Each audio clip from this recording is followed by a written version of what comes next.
Hello दोस्तों, welcome to money stalkers. तो इस वीडियो के अंदर मल्टीपल स्टॉक्स के बारे में हम लोग बात करेंगे।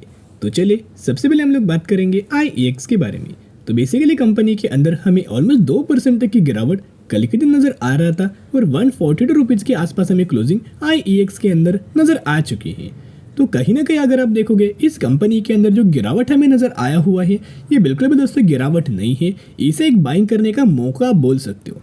पहले चैनल के ऊपर जाके देख सकते हो, बहुत सारे वीडियोस मैंने आपके साथ शेयर किया था कि करंटली बाइंग अगर आप करना चाहते हो तो वेट एंड वॉच करना। लेकिन अभी फिर मैं क्यों आपके साथ बोल रहा हूँ कि ये जो गिरावट है आने वाले सालों में आपको दोस्तों अच्छे खासे रिटर्न्स हमें कंपनी प्रोवाइड करके दे सकता है, अच्छी खासी तेजी हमें कंपनी के अंदर आ सकता है।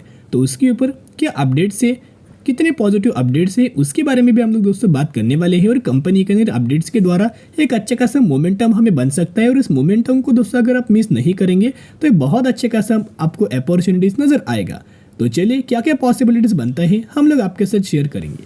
लेकिन वीडियो स्टार्ट करने से पहले अगर आपके चैनल के ऊपर नए आए हो तो जरूर चैनल को सब्सक्राइब एंड बेल आइकन को ऑल पर रखना, ताकि जब भी वीडियोस में आपके साथ शेयर करूं सबसे पहले नोटिफिकेशन आपके यहाँ पहुंच जाए। तो चलिए दोस्तों वीडियो को स्टार्ट कर लेते हैं। पिछले एक महीने में IEX के अंदर ऑलमोस्ट हमें 15 से 16% तक की रैली नजर आ चुकी है। अभी बेसिकली कंपनी एक समय 300 रुपये के आसपास हमें गिरावट 300 रुपये के आसपास कंपनी ट्रेड करता था। उसके बाद लगातार कंपनी के अंदर गिरावट नजर आया और एक समय ऐसा था 125 रुपये के भी आसपास हमें कंपनी गिर चुका था। लेकिन उस समय कंपनी के अंदर एक ही प्रॉब्लम था कि कंपनी बिल्कुल भी अच्छे खासा परफॉर्म नहीं कर रहा था। बिजनेस के हिसाब से बोल सकते हो, पैरामीटर्स के हिसाब से बोल सकते हो, हर एक क्वार्टर के अंदर हर एक साल कंपनी के जो पैरामीटर्स था लगातार दोस्तों फॉल होते हुए नजर आया हुआ था। जैसे कि कंपनी का इनकम बोल सकते हो, कंपनी का प्रॉफिट्स बोल सकते हो, कंपनी का रेवेन्यूज बोल सकते हो, जितने भी company quarter on quarter basis के ऊपर परफॉर्म कर रहा था, ईयर ऑन बेसिस के ऊपर परफॉर्म कर रहा था, उसके अंदर लगातार गिरावट हमें नजर आ रहा था।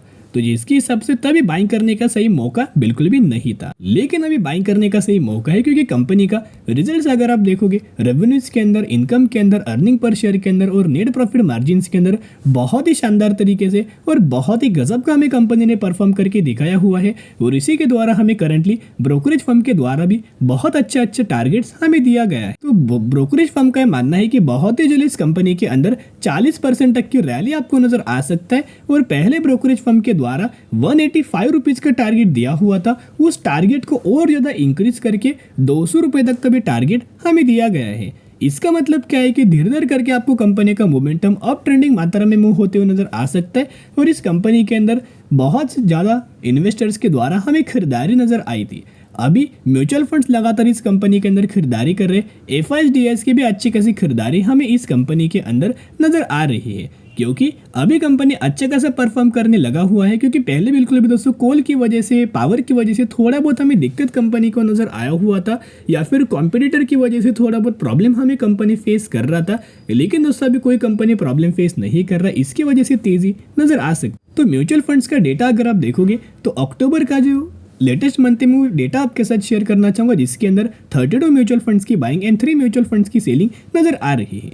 जहां मैक्सिमम के अंदर देखोगे तो लगातार म्यूचुअल फंड्स की खरीदारी हमें IEX के अंदर दिख रही है। और जो हमें IEX का जो CAGR नजर आ रहा है, पिछले 5 सालों में 22%, पिछले 3 सालों में 26%, पिछले 1 सालों में -6%, ये बहुत ही जल्द हमें पॉजिटिविटी के अंदर बढ़ते हुए नजर आ सकता है। और बहुत ही शानदार तरीके से पिछले 1 सालों में कंपनी का यह जो -6% नजर आया हुआ है, ये ऑलमोस्ट हमें 40 to 50% के आसपास इनका CAGR बहुत ही जल्द हमें नजर आ सकता है। तो जिन भी लोगों ने अभी तक IEX के अंदर खरीदारी नहीं किया, वो लोग 100% कंपनी के बारे में स्टडी करना, एनालिसिस करना, उसके बाद निवेश जरूर कंपनी के अंदर कर सकते हैं, क्योंकि IEX के अंदर बहुत ही जल्द हमें तेजी नजर आ सकती है। अभी हम बात करने वाले हैं इन्फोसिस के बारे में, जिसके अंदर ऑलमोस्ट हमें 0.85% की नेगेटिविटी के अंदर क्लोजिंग नजर आया हुआ था।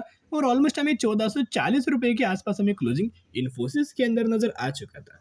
अभी धीरे धीरे करके कंपनी के अंदर हमें पार्टनरशिप लगातार नजर आया हुआ है। आर्टिफिशियल इंटेलिजेंस को लेके, जनरेटिव AI को लेके ढेर सारी कंपनीज हमें इन्फोसिस के साथ साथ हमें पार्टनरशिप कर रहा है, क्योंकि सभी कंपनीज को पता है कि नंबर 1 कंपनी इन्फोसिस, या फिर जितने भी कंपनीज है उनमें से बहुत अच्छे करंटली हमें एनालिस्ट के द्वारा भी, म्यूचुअल फंड्स के अंदर भी अगर आप पोर्टफोलियोज के अंदर देखोगे तो सबसे ज्यादा जो खरीदारी म्यूचुअल फंड ने किया है ना टॉप बाइंग के अंदर, उसके लिस्ट के अंदर हमें इन्फोसिस का फर्स्ट पोजीशन के ऊपर नाम हमें नजर आया हुआ है, जो कि मैक्सिमम म्यूचुअल फंड्स का पोर्टफोलियो अगर आप चेकआउट करेंगे तो बहुत बड़ा जो इन्वेस्टमेंट है ना, वो इन्फोसिस कंपनी के अंदर म्यूचुअल फंड्स लगातार दोस्तों कर रहे हैं। इसके पीछे का रीजन क्या है कि एक तो ये कंपनी एआई के अंदर तो काम कर रहा है, और पिछले 20 सालों का परफॉर्मेंस कंपनी का अगर आप देखोगे कंसिस्टेंटली कंपनी ग्रोथ हमें दे रही है। और ऐसा बोला हमें जा रहा है एनालिसिस के द्वारा कि बहुत ही जल्द कंपनी 1600 रुपए तक का टारगेट हमें अचीव कर पाए, क्योंकि हर दिन कंपनी के अंदर कोई ना कोई पॉजिटिव अपडेट्स नजर आ ही जाती है। साथ में अगर आप ये एक और अपडेट्स देखोगे तो आज के दिन ये अपडेट से डेट कंफर्म करना और टाइम कंफर्म करना कि ये आज के दिन अपडेट नजर आ चुका है। The Narayana Murthy Catamaran plan to invest in precision manufacturing companies, यानी कि जो कंपनीज प्रिसीजन मैन्युफैक्चरिंग करते हैं उन कंपनीज के अंदर इन्वेस्ट हमें नारायण मूर्ति के द्वारा हमें स्टेटमेंट नजर आया हुआ है, सीईओ के द्वारा हमें स्टेटमेंट नजर आ रहा है, जिसके अंदर कंप्लीट अपडेट्स के अंदर अगर आप देखोगे Infosys founder Narayana Murthy venture capital firm Catamaran plan to expand its portfolio by investing in precision manufacturing startups which can export and make component in deep tech and automobile, a senior company official has said। यानी कि company का जो official senior positions के ऊपर जो officials है उनके द्वारा हमें स्टेटमेंट दिया गया है कि जो हम लोग प्रोडक्ट ये मैन्युफैक्चरिंग करने वाले हैं वो प्रोडक्ट हम लोग एक्सपोर्ट अच्छे खासे कर पाएंगे, और इसके बेनिफिट्स हमें कंपनी को आने वाले सालों में नजर आ पाएगा। ये किस वजह से कर रहे हैं, इनके बिजनेस को ग्रो करने के लिए, बिजनेस को एक्सपांड करने के लिए बोल सकते हो, बिजनेस डाइवर्सिफाई के लिए भी ये बोल सकते हो। साथ में इनका एक और मानना है, the catamaran chairman MD on Friday said that the valuation expectations in startup have come down in India compared to 2022, but good ideas with good business model will continue to attract investment। तो कहीं ना कहीं जितना ज्यादा वो भी company बढ़ेगा उतने शानदार तरीके से इन्फोसिस कंपनी को भी बेनिफिट्स नजर आएगा। साथ में एक और मैं आपके साथ कॉन्फिडेंस इंक्रीज करने के लिए डेटा में शेयर करना चाहूंगा, जिसकी वजह से आपके अंदर बहुत अच्छा खासा कॉन्फिडेंस इंक्रीज हो सकता है। सबसे पहले कंपनी का रेवेन्यू स्प्लिट देखोगे तो जो कंपनी का मैक्सिमम रेवेन्यू सोर्स है जो है फाइनेंशियल सर्विसेज, यानी कि बैंकिंग फाइनेंशियल सर्विसेज।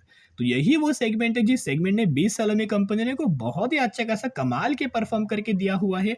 और करंट पोजीशन के ऊपर जो कंपनी हमें ट्रेड कर रहा है वो BFSI सेगमेंट से हमें नजर आया हुआ है, बैंकिंग फाइनेंशियल सर्विस से नजर आया है। सिर्फ और सिर्फ सेगमेंट के अंदर ये जो बैंकिंग फाइनेंशियल सर्विस है शॉर्ट टर्म बेसिस के ऊपर हमें प्रॉब्लम नजर आया हुआ है। एक बार ये प्रॉब्लम दोस्तों जैसे कि खत्म होगा ना तो आपको बहुत अच्छे खासे रैली नजर आएगा। सिर्फ इन्फोसिस के अंदर नहीं, इन्फोसिस पकड़ सकते हो, विप्रो, TCS, हर एक कंपनी के अंदर रैली नजर आएगा। सिर्फ एक ही खबर की वजह से, एक ही चीज़ों के ऊपर जो कंपनी मैक्सिमम रेवेन्यू जनरेट करता है उसी के ऊपर थोड़ा बहुत दबाव हमें नजर आ रहा है। साथ में मैं अगर आपसे कहूँ कि बहुत ही जल्द में इन्फोसिस के अंदर रैली आ सकती, तो देखिएगा कौन से ऐसे रीजन है जिस रीजन की बारे में हम लोग बात करें। सबसे पहला रीजन, ये जो कंपनी का टेक्निकल चार्ट हमने ओपन किया है, जो कि येलो लाइन जो इंडिकेट्स हो रहा है ये है 50 डेज का EMS, यानी कि एक्सपोनेंशियल मूविंग एवरेज। और साथ में जो ग्रे लाइन जो इंडिकेट्स हो रहा है वो है 200 डेज का मूविंग एवरेज।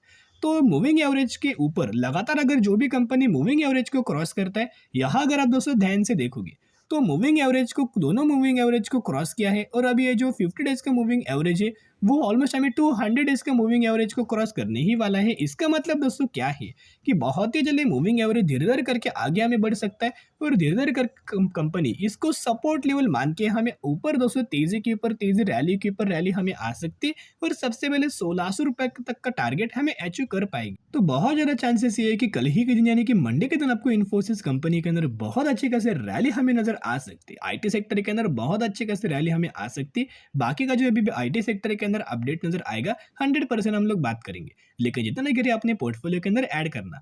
अभी हम बात करेंगे अक्जिटा कॉटन लिमिटेड के बारे में। 30 रुपए के आसपास कंपनी ट्रेड कर रहा है, और मैक्सिमम के अंदर इस कंपनी के द्वारा 53% तक का रिटर्न हमें प्रोवाइड करके दिया हुआ है। तो बेसिकली रिसेंटली कंपनी मार्केट के अंदर आया है, 1-2 साल कंपनी को हुआ है। तो यही कंपनी है जिस कंपनी ने 1:3 रेशो का बोनस का अनाउंसमेंट किया है, तो 3 के बदले 1 शेयर आपको कंपनी के अंदर मिलने वाला है। स्टडी करना, एनालिसिस करना, उसके बाद निवेश करने की कोशिश कर सकते हो। फिर मिलेंगे, बाय।